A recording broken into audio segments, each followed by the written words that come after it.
படத்தின் டைட்டிலை பார்த்து விஜய் சொன்ன வார்த்தை, ஷாருக் கானை விட பிரபாஸ் தான் மெகா இந்தியன் சூப்பர் ஸ்டார் என அவரது ரசிகர் ட்விட்டரில் சண்டையிடும் அளவிற்கு பிரபாஸை வளர்த்து விட்டதே ராஜமௌலி தான் என்றால் அது மிகையல்ல. மேலும் ராம் சரண், ஜூனியர் என்டிஆர் உள்ளிட்டோரை ஆஸ்கர் மேடை வரை ஏற்றி அழகு பார்த்தார். அடுத்ததாக டோலிவுட்டின் சூப்பர் ஸ்டார் நடிகர் மகேஷ் பாபுவை இந்தியாவின் அடுத்த சூப்பர் ஸ்டாராக மாற்றும் முயற்சியில் களமிறங்கிய ராஜமௌலிக்கு தனது 2.5 வருட கால் ஷீட்டை மொத்தமாக தூக்கி கொடுத்து மெகா பான் வேர்ல்ட் படத்துக்காக காத்து கொண்டிருக்கிறார் மகேஷ் பாபு. மகேஷ் பாபு நடிக்கும் SSMB 29 படத்தின் தலைப்பு வெளியீட்டு விழா வரும் 15ஆம் தேதி நடைபெற உள்ளது. படத்தின் தயாரிப்பாளர்கள் தற்பொழுது பிருத்திவிராஜ் சுகுமாரனின் முதல் தோற்றத்தை வெளியிட்டுள்ளனர். அதில் ஒரு கொடூரமான சூப்பர் வில்லன் மற்றும் முக்கிய எதிரியான கும்பா என்கிற கதாபாத்திரத்தை அறிமுகப்படுத்தினார். இந்த போஸ்டரை வெளியிட்ட இயக்குனர் ராஜமௌலி, பிருத்திவியுடன் முதல் ஷாட்டை எடுத்த பிறகு நான் அவரிடம் நடந்து சென்று, நீங்கள் எனக்கு தெரிந்த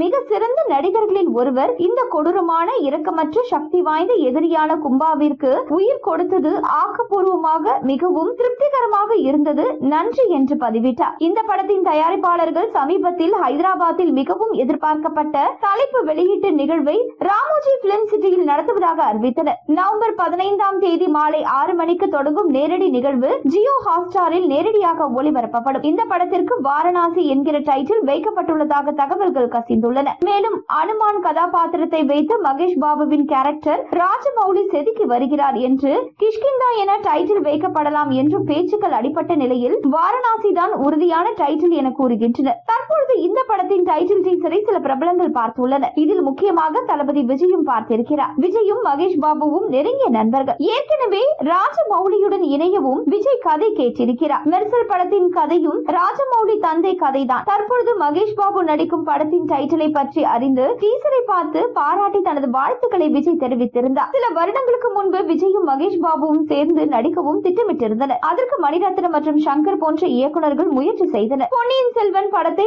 ஆரம்ப கட்டத்தில் வந்தியத்தேவன் கதாபாத்திரத்தில் நடிக்க விஜயும், அருண்மொழிவர்மன் கதாபாத்திரத்தில் நடிகர் மகேஷ் பாபுவையும் நடிக்க வைக்க வேண்டும் என்பது இயக்குனர் மணிரத்னத்தின் தேர்வாக இருந்தது என எழுத்தாளர் ஜெயமோகன் ஒரு பேட்டியில் தெரிவித்திருந்தார்.